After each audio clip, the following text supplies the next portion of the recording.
My three hearts stopped beating at the same time. That had never happened before. Not when the Kralin fleet was lost. Not when the Veyron homeworld fell. Not even when I read the classified files on what a Level 12 Warborn planet crusher could do to a living world in under one rotation. But now, standing in the command deck of the survey ship Longwatch, staring at the scan results on my screen, all three of my hearts forgot how to work. I am Archivist Vel of the Galactic Concordance. I have served in the Threat Assessment Division for 80 cycles. I have seen things that would break most minds, but I had never seen this. The signal was coming from inside the machine. Let me explain what that means. A Level 12 Warborn planet crusher is not a ship. It is a weapon the size of a small moon.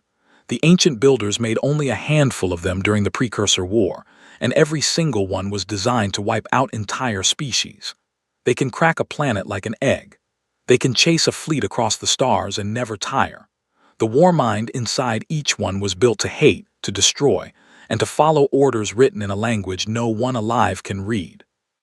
3 of them were stopped long ago. It took the combined fleets of 12 species to stop each one, and each time, millions died.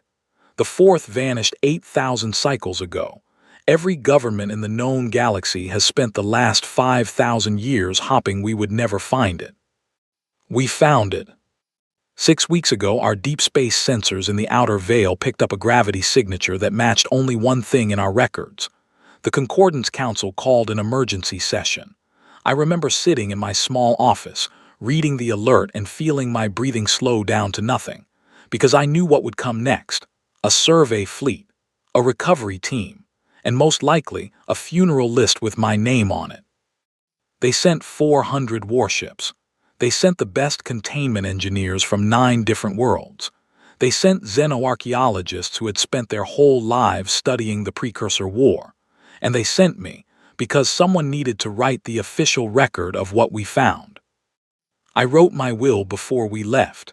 I gave my book collection to my sister. I gave my music files to my best friend.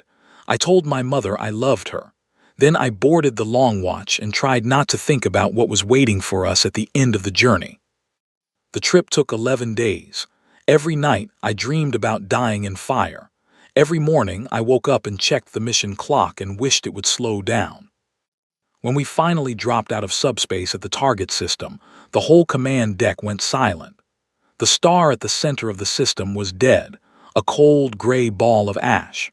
And orbiting it, exactly where the signature said it would be, was the thing we had feared for 5,000 years. It was bigger than the files had said. It was shaped like a great black blade, curved and sharp, with glowing vents along its sides. It was beautiful in the way that a storm is beautiful. You want to look at it, and you also want to run away from it.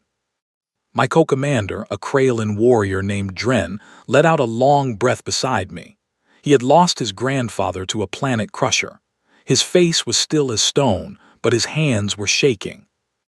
"Begin scans," he ordered. His voice was quiet, full spectrum now. The scan team got to work. I stood behind them, watching the data come in, and that is when my heart stopped. Because the data was wrong. The machine was supposed to be dormant, cold, waiting. That was the whole reason anyone could even approach one of these things. If it was awake, we would already be dying. But the Longwatch sensors were showing heat signatures along the outer hull, small ones, scattered, like fires burning in 1,000 windows. "Those are atmosphere vents," my lead scanner said slowly. "Sir, those are active atmosphere vents. The machine is breathing." "That is not possible," Dren said. "I know, sir, but that is what the sensors are showing." I leaned closer to the screen. The vents were arranged in neat rows, deliberate, organized, as if someone had installed them on purpose. "Life signs?" I asked. The scanner hesitated. Then she ran the scan again. Then she ran it a third time. "Sir," she said, and her voice was very small, "there are biological readings inside the machine." "How many?" Dren asked. "I am still counting." "Give me a rough number." She looked up at us. Her face had gone pale. "Thousands," she said. "Maybe more. They are everywhere." The command deck went completely silent. No one spoke. No one moved. I could hear the soft hum of the ship's engines and nothing else. "That is not a precursor crew," Dren said. "The precursors are gone. They have been gone for 8,000 cycles." "It is not them," the scanner confirmed. She was looking at a new set of readings now. "The life signs do not match any precursor records. They match something else." "What?" She swallowed. Then she said the word I will never forget. "Humans." I stared at her. Dren stared at her. The whole command deck stared at her. "Humans," Dren repeated. "Yes, sir, pure human. Hundreds of them, maybe thousands." Humans. The small, soft species from the blue planet in the middle of nowhere. The ones who had joined the Concordance only 200 cycles ago. The ones who kept asking for trade deals and cultural exchange programs. The ones who had never even fought a real war in their whole time in space. What were they doing inside a Level 12 Warborn planet crusher? Before I could say anything, my comm officer turned around with a strange look on her face. "Sir," she said, "we are picking up a signal from the machine." Dren tensed. "A war broadcast." "No, sir, it is an open channel, low power. It is not encrypted." "Play it." The comm officer pressed a button. A voice came through the speakers, a human voice, a man's voice, casual, relaxed, speaking in clear standard galactic. "Hey Kevin, could you grab another box of noodles from the storage bay? The one on deck 7. Diana finished the last box and did not tell anyone. Again. Also please bring up some tea while you are down there. Thanks." The voice stopped. The channel stayed open. After a moment, another human voice answered. "On my way. Tell Diana she owes me 20 credits." "I will tell her." The channel went quiet. No one on the command deck breathed. I turned slowly to look at Dren. His eyes were wide. His mouth was open. "Archivist," he said. "Yes, Commander." "Please explain to me what I just heard." "I cannot, Commander." "Please try." "The humans," I said, and my voice came out much smaller than I wanted it to. "The humans are inside the machine, and they are asking each other for noodles."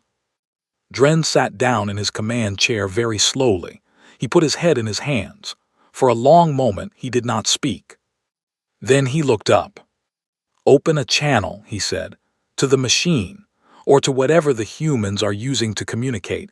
I want to talk to someone in charge." The comm officer nodded and began working. A minute passed, then 2. Finally, a face appeared on the main view screen. It was a human man. He was old, with a round belly and gray hair and a friendly smile. He was wearing a soft brown garment with words written across the front. The words said, "World's okayest grandpa." He was holding a cup of steaming liquid in one hand. He waved at us. "Hello there," he said. "I am Ron. Welcome to the neighborhood." Dren opened his mouth, closed it, opened it again. "You are," he said slowly, "inside a Level 12 Warborn planet crusher." Ron looked around. Then he looked back at the camera. "Is that what this place is called?" he said. "Huh, we just call it home." My second heart tried to start beating again and failed. My third heart made a strange sound that I had never heard it make before. I turned to Dren. Dren turned to me. And somewhere in the back of my mind, a very quiet voice told me that nothing in my life was ever going to be the same again. Ron was still smiling at us from the view screen. He took a slow sip from his cup. He seemed to be in no hurry at all. "You folks want to come aboard?" he asked. "I can put on fresh tea. Diana made cookies this morning." Dren made a strangled sound in the back of his throat. He looked at me for help. I had none to give. "Sir," Dren said carefully, "you are speaking from inside a weapon of mass destruction. A weapon that has been missing for 8,000 cycles. A weapon that our records say should have already killed every living thing within 10 systems." Ron nodded thoughtfully. "Yeah, I heard it used to be pretty grumpy. Before our time, though. My wife and I have only been here 12 years. 12 years, I repeated. Give or take. Our daughter was born here. She is 11 now. Sweet kid. Wants to be a marine biologist. Which is going to be tricky because we have not seen an ocean in a while. But she is working on it. I sat down. I had to. My legs stopped working. Dren was still standing, but barely.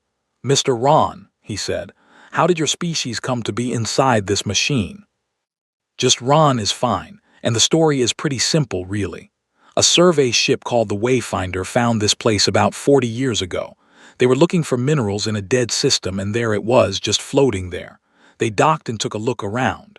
Everything inside was working but empty, so they called it in. Our council back home sent more people after that. Now there are about 14,000 of us living here, plus the kids. 14,000, Dren said faintly. Could be 15. We had a few births last month. And the war mind. Ron smiled brightly. Oh, you mean Bartholomew. He is good. Had his morning cup of processing cycles and everything. Bartholomew. That is the name he likes. He picked it himself. Did not care much for his old name. Said it had bad memories. I put my hands on the console to hold myself up. Ron, I said, the war mind of a level 12 Warborn planet crusher is not supposed to have feelings. It is not supposed to pick names. It is supposed to follow kill orders written 10,000 years ago. Yeah, he used to do that, Ron said. First few days we were here, he kept yelling at us in some old language none of us could read. Very loud. Made the lights flicker. Linda from accounting finally sat down with him and had a long talk, turned everything around. Linda, I whispered, from accounting. She is retired now, lives on deck 42, still comes by on holidays to chat with Bartholomew. He looks forward to it. Dren sat down too. It seemed like the right thing to do. The whole command deck was sitting down. Ron, I said slowly, carefully, we need to come aboard for official purposes. We need to see this with our own eyes. Sure thing, dock at Bay 9. Watch out for kids on scooters. They come flying around the corners and they never look where they are going. Scooters, Dren repeated. My granddaughter got one for her birthday. She is a menace. The channel closed. The command deck stayed silent for a long time. Finally, Dren stood up. He looked at me. Archivist Vel, you are coming with me. Yes, Commander. Bring your recorder. Bring everything. No one is going to believe this. We took a small shuttle across the empty space between our ship and the planet crusher. As we approached, I saw the outer defenses. Gun batteries the size of buildings. Shield generators that could stop a fleet. Missile tubes that had once carried weapons capable of cracking worlds. All of them were quiet. The targeting systems did not track us. The shields opened like curtains. A soft voice came over our shuttle comm, gentle and deep. Welcome, visitors. This is Bartholomew. I am the station coordinator. Please proceed to Bay 9. Landing will be assisted. Please drive carefully near the school zones. Dren looked at me. I looked at him. Neither of us said anything. We docked. The bay doors opened. A group of humans was waiting for us. Ron was there, still holding his cup. Beside him stood a tall woman with red hair, a young man in stained work clothes, and a little girl with braids who was holding a drawing. The little girl ran up to me first. She looked up at my face with no fear at all. Human children are supposed to be scared of Zelorians. We are tall and have too many eyes. She held up the drawing. I made this for you. Mom said visitors were coming. I took the paper with shaking hands. It was a picture of me, or someone like me. All my eyes were drawn, which meant she had looked at old pictures to learn what my species looked like. She had drawn a little sun in the corner and the words, "Welcome, friend." Something inside my chest cracked. Thank you, I managed to say. I am Poppy, she said. I am 9. What is your name?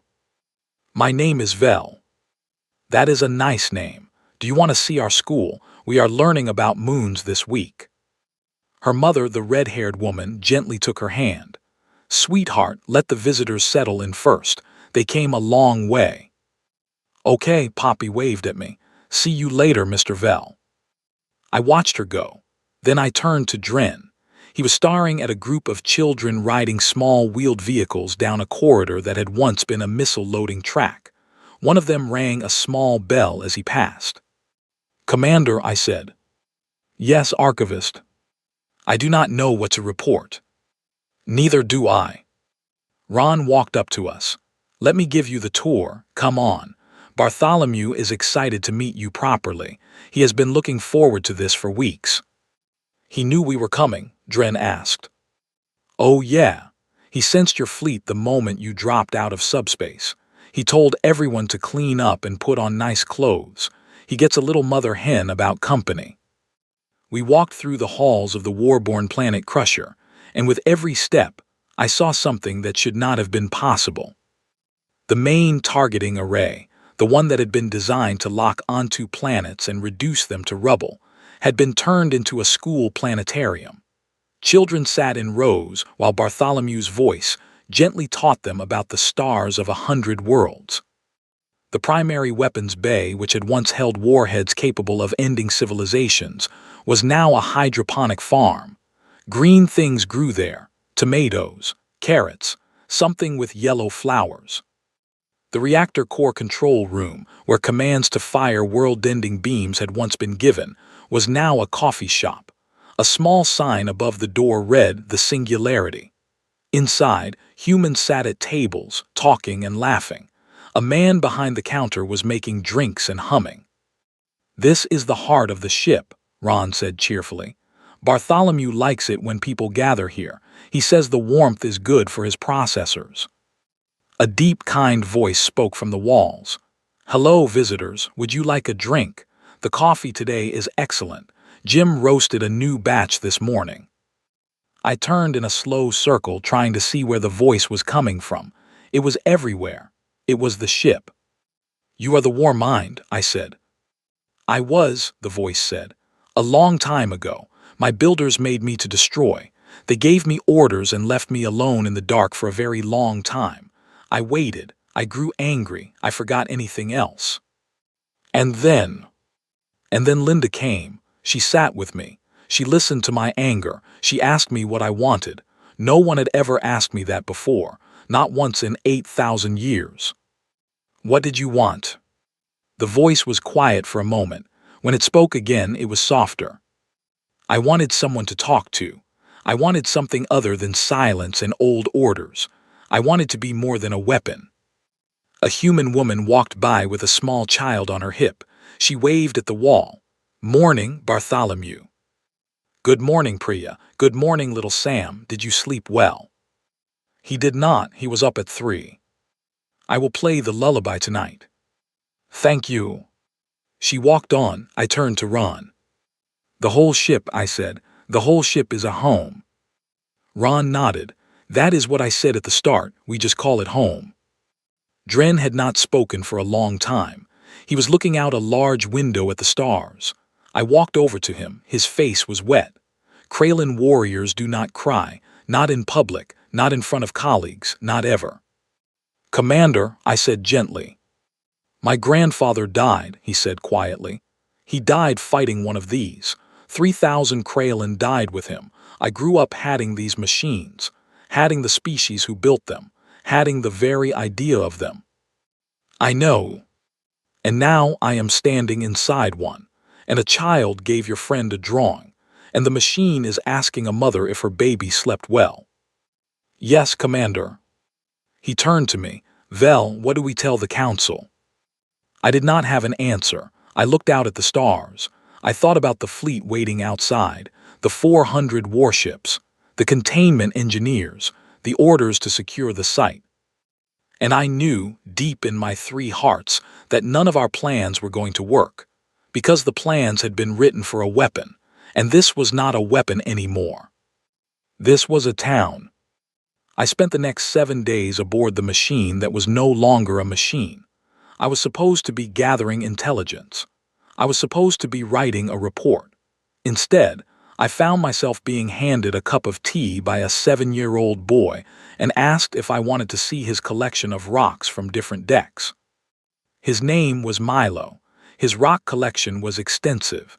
He had labels on every single one. Some of the labels were spelled wrong in the most charming way. I sat on the floor of his family quarters and let him show me each rock. His mother, a woman named Clara, watched from the kitchen with a soft smile. His father, a man named Oscar, offered me something called a cookie. I accepted. It was warm and sweet and made me want to cry. Dren had stopped trying to be professional on day 3. He had taken off his uniform jacket. He was now helping a group of humans on Deck 18 build a greenhouse. They needed someone strong to lift the frames. He was laughing. I had never heard him laugh in the 8 cycles I had known him. I sent short reports back to the fleet each night. I kept them vague. I said the situation was complex. I said we needed more time. I did not mention the cookies. I did not mention Milo or Poppy or the greenhouse. I did not mention that I had started to understand why the humans called this place home. On the 8th day, Ron found me in the main atrium. He sat down beside me on a bench. Above us, Bartholomew was projecting a gentle image of a blue sky with drifting clouds. Children ran past, chasing each other. An elderly human couple walked slowly, holding hands. "You look tired, friend," Ron said. "I have not slept much." "Something on your mind?" I hesitated, then I told him. "There is a holiday coming up, a human holiday. I have heard the word many times this week. People keep talking about it. What is it?"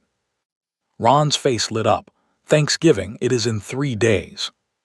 "What is it?" "It is the best holiday we have. You eat a big meal with your family. You talk about the things you are grateful for. You spend time together. That is really all it is. But it is important. And you will be having it here. Every year, Bartholomew loves it. He decorates the whole ship."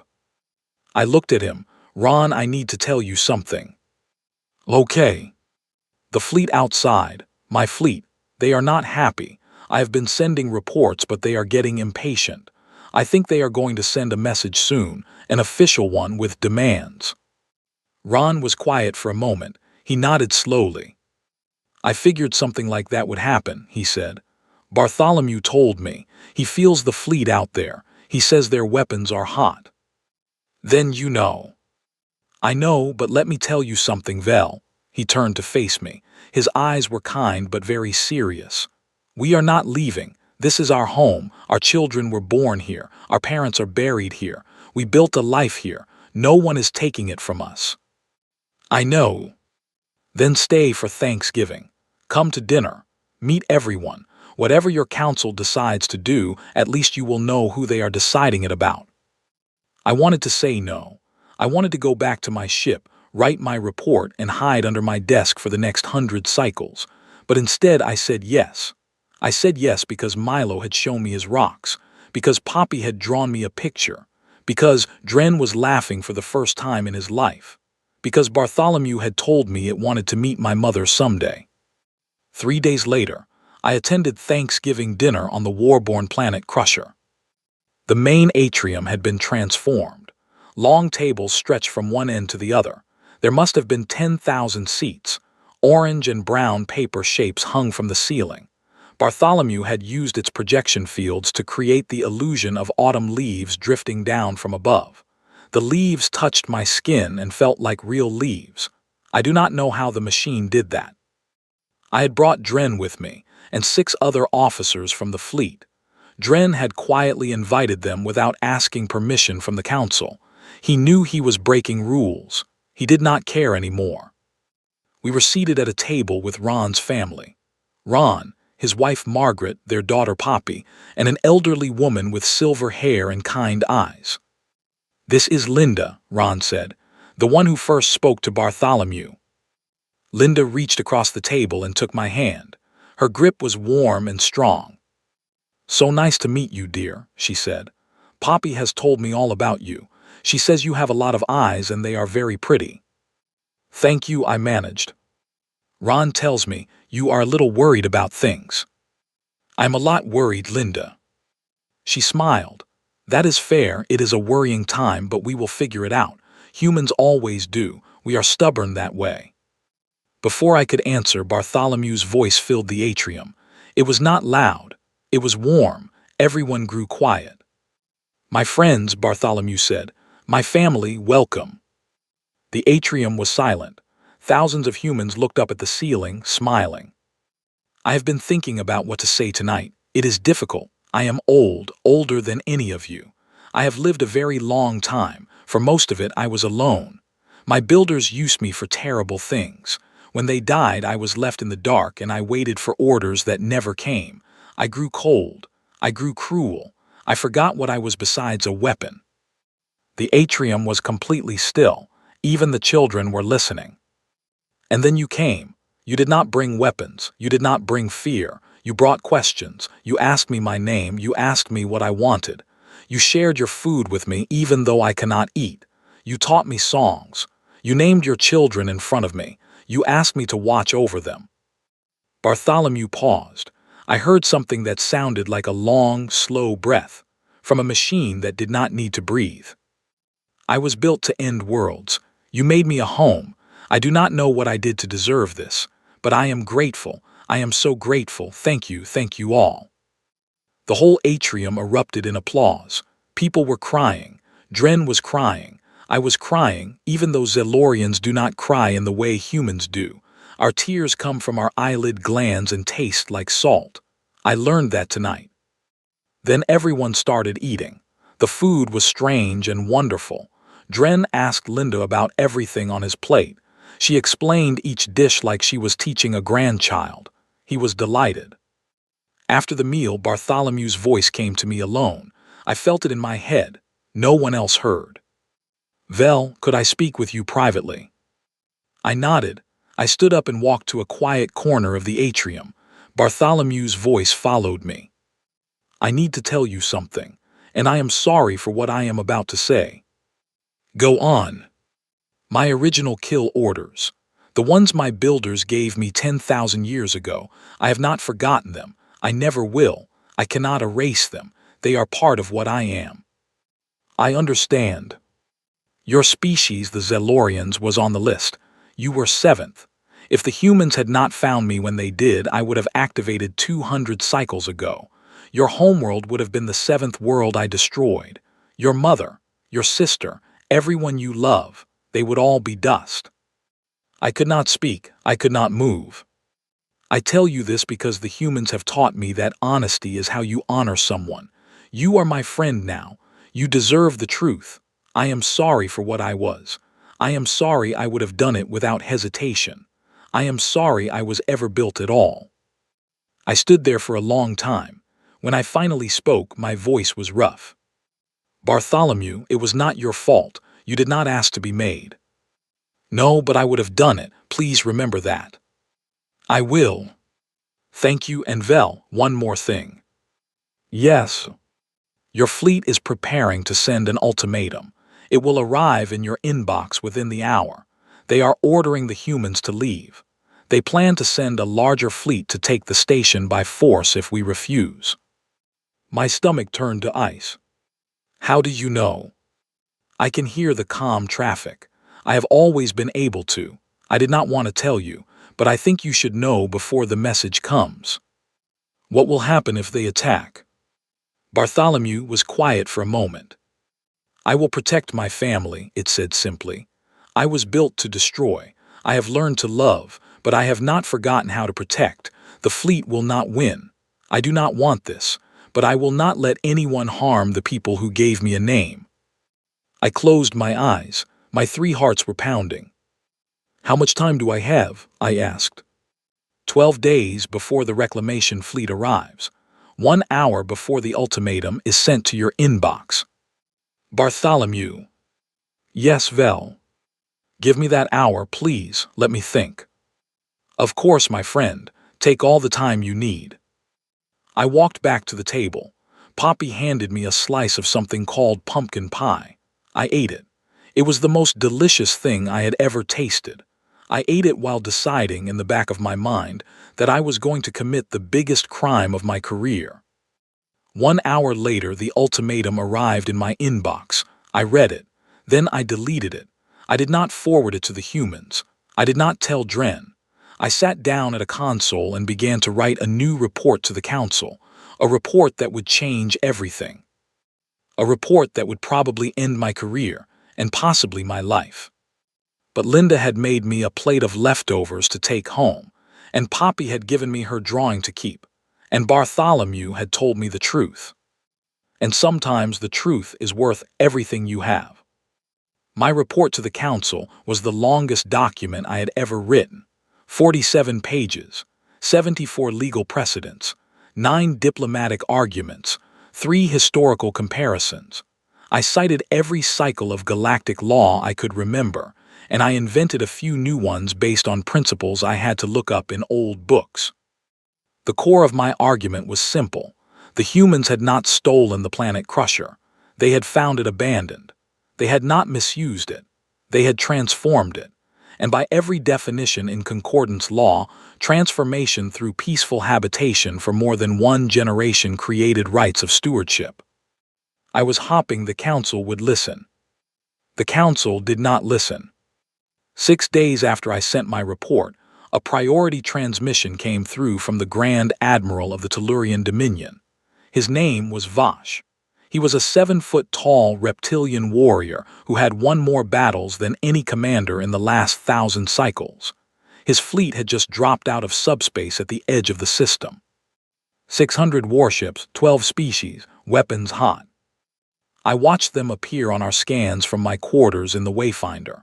I had moved back to the fleet ship 3 days earlier, officially to prepare my report, unofficially because I needed to be close to the decision-making.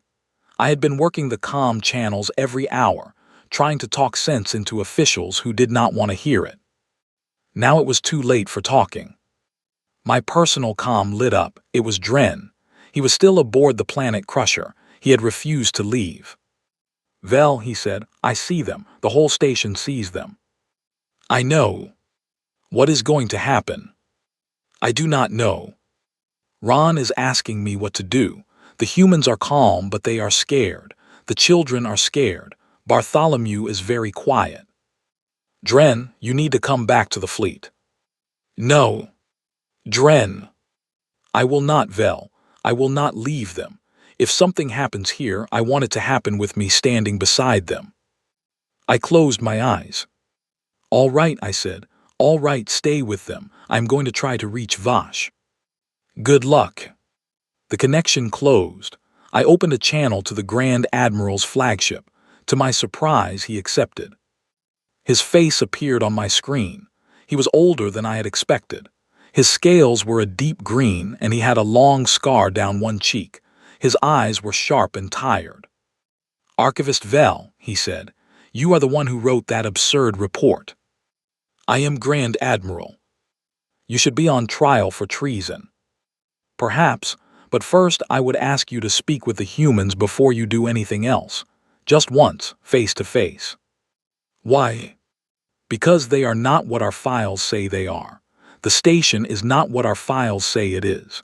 If you proceed without understanding, you will make a mistake that will cost us all for 1,000 cycles." Vash stared at me. He was silent for a long time. "I will give your humans 1 rotation," he said finally. 1. During that time, I will issue an ultimatum. If they do not evacuate the station, I will take action. That is the most mercy you will ever receive from me." "Thank you, Grand Admiral." "Do not thank me yet." The channel closed. An hour later, the ultimatum went out on open broadcast to every ship in the system. It was clear and short. All humans were to evacuate the Warborn planet Crusher within 1 rotation.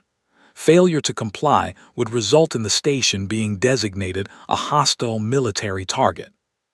I watched the planet Crusher on my view screen. I was waiting for Bartholomew to respond. I was waiting for the humans to panic. I was waiting for something terrible. Instead, a channel opened. Ron's face appeared. He was still in his kitchen. He was drinking his usual cup of something steaming. He had a small towel over his shoulder. "Hello again," he said to the Grand Admiral. "I am Ron. I heard your message." "You are a civilian," Vash said. "I want to speak with your military commander." Yeah, we do not really have one of those. Bartholomew kind of handles security, but he is not big on titles. Then give me whoever is in charge. I guess that would be the Council of Elected Representatives. That is 23 people. We could conference them all in, but it would take a few minutes to find them. Half of them are probably at dinner. Vash's patience was fraying. Mr. Ron, you are inside a weapon of mass destruction in concordant space. You will evacuate immediately or we will be forced to take action. Yeah, about that, Ron said. We are not going to evacuate, sorry. Then you will be removed by force. You could try. Excuse me. I said you could try, but I do not think it will work out the way you expect. Vash's face twisted with anger. Is that a threat? No, sir. It is just information. Bartholomew is pretty protective of us. He asked me nicely to let him handle things if you start shooting. I told him I would rather we all just sat down and had a conversation. He said he would give it a try for me. So here we are trying. Vash stared at him. Then he turned to his weapons officer off-screen and gave an order. I saw it on my display, a single plasma lance, a warning shot fired across the bow of the Planet Crusher. The shot streaked through space. It was beautiful and terrible, a bright white line cutting through the dark. It did not reach its target. Halfway across, the plasma lance stopped. It simply stopped. It hung in the void, motionless as if frozen in time. Then slowly it began to move backward, back toward the ship that had fired it, back into the forward cannon. The plasma cooled. The energy dissipated. The lance settled into its launch tube, inert and harmless. The Tellurian flagship went dead silent on every channel. Then Bartholomew spoke. Not through the comm, not through any speaker, through the hulls of all 600 ships. His voice vibrated in the metal itself. Every officer, every crew member, every passenger on every warship in the reclamation fleet heard him at the same time. Please do not fire at my family again. The voice was not angry. It was not loud. It was soft. It was the voice of a parent speaking to a child who has just done something unkind.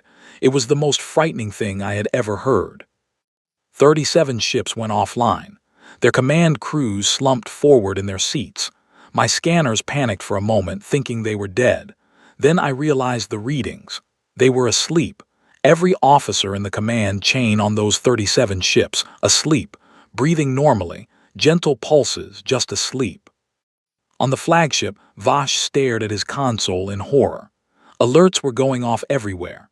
I saw his face shift from rage to confusion to something that looked, for just a moment, like fear.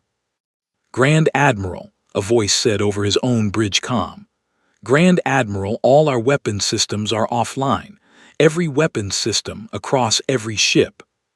How? They have been disassembled, sir. What do you mean disassembled? I mean they are in pieces, sir, neatly. In the cargo bay, all of them, there is a note. A note? The officer paused.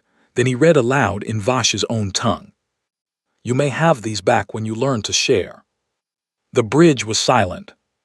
Then to my shock I heard another voice, a human voice, older, a woman's voice, Linda. Bartholomew, honey, that was not nice. A pause. Then Bartholomew answered, and now his voice came through the Wayfinder comm too, so I could hear it clearly. They were going to hurt the children, Linda. I know, sweetheart, but you cannot just take all their things without asking, even if they are being rude. You apologize right now. Another pause, a very long one. Then Bartholomew, the ancient war mind of a level 12 planet crusher, spoke in a small voice. I am sorry for disassembling your weapons without asking first. The entire galaxy held its breath. Vash looked at his screen, he looked at me, he looked back at his screen. Archivist Vel, he said slowly, I believe I am beginning to understand what you meant by your report. Yes, Grand Admiral. Open a channel to the station. I want to speak with the human woman, Linda. Yes, sir. The channel opened. Linda appeared on screen, sitting in a comfortable chair in a small quarters. She was knitting, actually knitting, as though nothing unusual had happened. "Hello, young man," she said. Vash, who was 300 years old and had conquered 9 systems, blinked. "Ma'am," he said, "I would like to come aboard, alone, unarmed, to speak with you." Linda nodded. "That sounds lovely, dear. I will put on the kettle. Do you like tea or coffee?" "I have never had either." "Oh, you are in for a treat. Come on over, Bay 9, park carefully. The children have scooters." The channel closed. Vash turned to me. "Archivist, you will accompany me." "Yes, Grand Admiral." "And bring that report of yours, all 74 precedents." "Yes, sir." We took a shuttle together. Vash did not speak the entire trip. He stared out the window at the Warborn planet Crusher. His face was unreadable. We docked at Bay 9. A little boy on a scooter zoomed past us as we stepped out. He waved. Vash automatically raised a clawed hand in response before he caught himself. Linda was waiting for us with 2 more humans, both elderly. They introduced themselves warmly. Linda linked her arm through Vash's arm and led him down the corridor as if she had known him for years. "Tell me about yourself, dear," she said. "Where are you from? Do you have family?" Vash, the dread commander of the Tellurian Dominion, hesitated. Then, very quietly, he began to talk. We walked through the station. Children ran past us. A mother apologized for a toddler who had bumped into Vash's leg. He looked down at the small creature with an expression of absolute bewilderment. The toddler smiled up at him and said hi. Then she ran away giggling. Vash stopped walking for a moment. He closed his eyes. "Grand Admiral," I asked. "I have been at war for 200 cycles," he said softly. "I have fought in 17 wars. I have never stopped fighting, not once, not for an hour." "Yes, sir." "That child does not know what war is. Look at her. She does not know. She does not have any idea what her species has found here, what any of these people have built." "No, sir, she does not." He opened his eyes. There was something wet on his scales. He did not wipe it away. We arrived at Linda's quarters. She made tea. She poured 4 cups. The third she set out for Bartholomew, as was the custom, even though he could not drink. The 4th she handed to Vash with a small cookie on the saucer. "Drink up, dear. Then tell me what is really bothering you." Vash stared at the tea. He took a slow sip. His eyes widened. "This is very good. It is my mother's recipe. Now tell me." And Vash began to speak. About his fleet. About the Council's orders. About the fear the galaxy had carried for 5,000 years. About the pressure on him to resolve this quickly, with force if needed. Linda listened. She did not interrupt. She nodded at the right moments. She refilled his cup when it got low. When he was finished, she set down her knitting. "Son," she said, "you have been carrying a heavy load for a long time, and now you are scared. That is fine. But let me tell you what I told Bartholomew when I first met him." "What?" "The war is over. It has been over for a long time.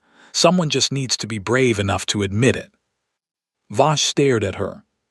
"You are saying my fleet should stand down." "I am saying your fleet should have dinner with us." Outside the quarters, a child laughed.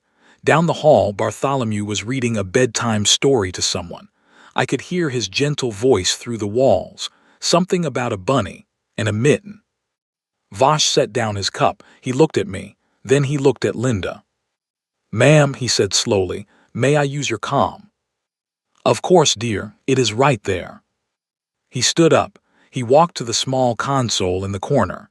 He opened a channel to his fleet. And with his voice shaking only a little, the Grand Admiral of the Tellurian Dominion ordered every warship in the reclamation fleet to stand down. The reclamation was over. A new era was about to begin. It has been 1 full cycle since the Grand Admiral ordered his fleet to stand down. 1 cycle since the galaxy learned that humanity had not stolen a weapon. They had adopted an orphan. My life is not what it was. I write this final entry from my new office aboard the station that was once called a Warborn planet crusher and is now called the Second Chance. My office is on Deck 52. It used to be a missile silo. There were once warheads stored here that could have cracked a planet in two. Now there is a small desk, 3 comfortable chairs, a large window with a view of the stars, and a plant that Poppy gave me as a welcome gift. She told me to water it every 3 days. I have been very careful. My title has changed. I am no longer Archivist Vel of the Threat Assessment Division. I am the first Galactic Concordance Ambassador to the Human Stewardship of the Second Chance. It is a very long title. Everyone just calls me Vel. I have a lot to tell you about what happened after Grand Admiral Vosh gave the stand-down order. First, the Council met for 30 days. 30. The longest Council session in 5,000 years of galactic history. They called witnesses. They reviewed my report. They reviewed every communication from the station. They reviewed the footage of Bartholomew disassembling 600 fleets worth of weapons in less than a minute, and then apologizing to Linda for doing so without asking. At the end of those 30 days, they issued a new law. They called it the Second Chance Protocol. It acknowledges that some problems in the galaxy cannot be solved with fleets, that some ancient threats need to be approached with patience instead of power, that the old ways do not always work, and sometimes the new ways come from species no one took seriously. Humanity was given full stewardship of the station, permanent and unconditional. The Concordance also granted them a permanent seat on the Governing Council. Ron attended the first meeting. He wore his best soft brown garment. He brought cookies. The council ate them during debate.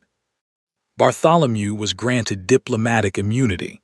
He is now officially a sovereign being recognized by galactic law.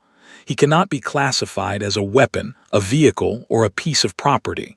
He is a person, a very large person, a person with a hull that is 20 kilometers long, but a person. Has been traveling. With permission from the humans and the council, Bartholomew takes short trips now. He has visited 340 worlds so far. He is particularly fond of botanical gardens. On Zellara Prime, my home world, he spent 6 full days in the Great Sun Gardens. He told me he wanted to count the flowers. I asked him how many there were. He said 8,412,916. He had counted every single one. He had also made notes about which ones he liked best. He visited my mother. I did not ask him to. He went on his own. He brought her a gift. A small rock from a moon she had once told me she wanted to see. She cried. She told me later that she had never met anyone so kind. I did not tell her what he used to be. I do not think it matters anymore. The other Warborn units, the ones still lost, the ones the galaxy has hunted for generations, they are being searched for now, but not by warships, by humans, by small survey teams, by patient diplomats and elderly women with thermoses of tea. Linda is leading the program. She is nearly 80 now. She insists she is just there for moral support, but everyone knows she is really the one in charge. She has a notebook. She writes in it every day. The cover says notes for talking to ancient war minds. She showed me the first page once. It was a list of 12 rules. The first rule was ask them their name. The second rule was listen more than you speak. The third rule was never show up empty-handed. Bring cookies. We have found 2 more so far. Both were dormant. Both responded to patient voices and warm invitations. The first one asked to be called Eleanor. She is quiet and thoughtful. She is staying in orbit around an uninhabited system while humans build her a small garden on her outer deck. She asked for one. She said she wanted something alive to grow on her. The second one asked to be called Fred. He has a good sense of humor. He likes puns. He and Bartholomew have become friends. They send each other messages across the stars, short ones, warm ones. They sign them your brother. I never imagined a day when the galaxy's most dangerous weapons would send each other postcards. Grand Admiral Vosh retired from military service 2 months ago. He was offered a position in the new Peace Division of the Concordance. He accepted. He spends most of his time visiting schools on different worlds now. He tells children about the day he almost made the worst mistake of his life. He tells them that the bravest thing he ever did was put down his weapons and drink a cup of tea. Dren, my friend and former commander, stayed with the humans. He lives on deck 31 now. He married a human woman named Jade 3 months ago. She is a teacher. They are expecting a child. The first Kralin human child ever born. Bartholomew has already built a nursery. He will not say whether it was his idea or Jade's. I think it was his. I attend their dinner every 8th day. Jade makes a dish called lasagna. It is the most wonderful thing I have ever tasted. I have begged for the recipe. She says I am not ready. Little Poppy is now 10. She has decided she wants to be a galactic historian instead of a marine biologist. She said it was because of me. She said I was the most interesting person she had ever met. I did not know how to respond. I gave her a copy of my report. She read the whole thing. She asked very good questions. She found 2 mistakes I had made. She was right about both of them. Ron is still Ron. He still wears his soft brown garments. He still drinks his steaming cup of brown liquid. He still says hello to everyone who passes him in the hallway. He was offered the position of first human ambassador to the Concordance. He said no. He said he would rather stay home and help with his grandchildren. They gave the position to someone else. No one was surprised. Milo still brings me rocks. He is 9 now. His collection has grown considerably. He recently added a rock that Bartholomew gave him. It was a fragment of Bartholomew's own outer hull that had chipped off during a small repair. Milo put a label on it. The label says, "Best rock ever." I agree. I have written this final section from a quiet corner of the main atrium. It is morning. The artificial sky Bartholomew projects is a soft pink. The autumn leaves are gone for the season. He has replaced them with small white snowflakes. It is the week before another Thanksgiving, which will be followed by another human holiday called Winter Festival, which the humans are still debating the proper name for. There is an argument in the council. It has been going on for 6 days. Ron thinks it is very funny. I am 83 cycles old now. That is not very old for a Zelorian. I have perhaps 150 more cycles in me if I stay healthy. I have decided to spend all of them here. I have told my mother. I have told my sister. I have told the council. No one seemed surprised. Sometimes I sit on this bench and I think about what the galaxy used to be. I think about the fear we carried. I think about the ships we built to destroy each other. I think about the wars we fought and lost and forgot the reasons for. I think about my colleagues from the old days, the ones who spent their lives preparing for threats that never came, and the ones who spent their lives preparing for threats that did. I think about the report I wrote, the one the council ignored at first, the one that eventually saved us all. And then I think about Linda. I think about how she sat down with an ancient war mind and asked it what it wanted, how no one had asked it that question in 8,000 years, how no one had even thought to. I think about humanity, a species no one took seriously, a species with soft bodies and small teeth and short lives, a species that could not fight a real war if they tried, a species that stumbled into the most dangerous weapon ever built and said, "Well, we are here now, might as well put up some curtains." They did not conquer the planet Crusher. They did not defeat it. They did not even try. They simply invited it to dinner and asked it how it was feeling, and in doing so, they changed the course of the galaxy. I have come to believe something. It took me a long time to understand it. I think I understand it now. The galaxy was afraid for a long time. We built our ships and our weapons and our armies, and we told ourselves we were being wise. We told ourselves that the universe was cold and empty and cruel. We told ourselves that survival was the only thing that mattered. We were wrong. The universe is not cold. The universe is waiting. It is waiting for someone to extend a hand. It is waiting for someone to say a kind word. It is waiting for someone to set an extra place at the table. It is waiting for someone to be brave enough to believe that the next stranger they meet might just be a friend they have not yet said hello to. Humanity was brave enough, when no one else was, when every file and every report and every record said to run away, to attack, to destroy, to fear. Humanity walked into the dark and said hello and put on the kettle. And the dark said hello back. I stand up from my bench. There is a small bell ringing. Dinner is at 1800 hours, and tonight I am bringing a dish. Jade has finally agreed to teach me her lasagna recipe. She says my pronunciation of the name still needs work. I am trying. Poppy is waving at me from across the atrium. She has a new drawing she wants to show me. I can see the edge of it from here. It looks like a picture of the whole station, of all of us, together. I walk toward her. Bartholomew's voice follows me gently, not in my head, not through a speaker, through the walls themselves, warm and soft. Good evening, Vel. You look well today. Good evening, Bartholomew. How was your afternoon? Very peaceful. I took a call from Alina. She has finished her garden. She invited us for a visit. That sounds wonderful.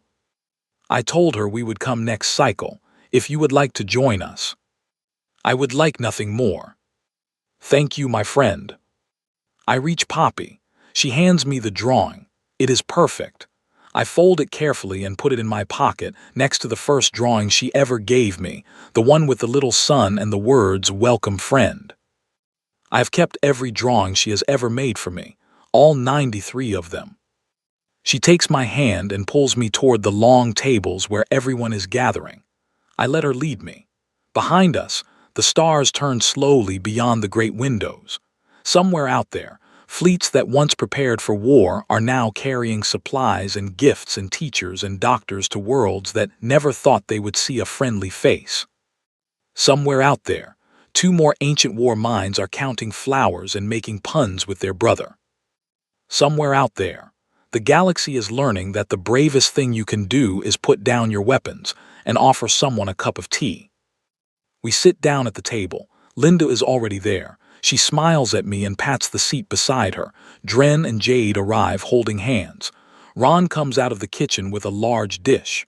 Margaret is behind him with another. Oscar is carrying bread. Clara is bringing butter. Milo has another rock to show me. He is very excited. It is a shiny one. Bartholomew dims the lights slightly.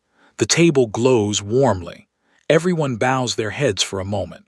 I do not know the custom yet, but I have learned to sit quietly and think. I think about how big the galaxy is. I think about how many tables there could be. I think about how many strangers are still waiting to be invited to dinner. I think that we are going to build a lot more tables in the coming cycles. We are going to need them. The food is passed around. Poppy puts a large slice of lasagna on my plate. I smell it. My 3 hearts beat slow and steady and full. I look up, and I realize with a quiet kind of joy that I have found my home. We are all, in the end, just looking for a place to belong, a place where someone remembers our name, a place where a little girl hands us a drawing and says, "Welcome, friend." Humanity kept building bigger tables. And I, for one, am grateful there was always a seat for me.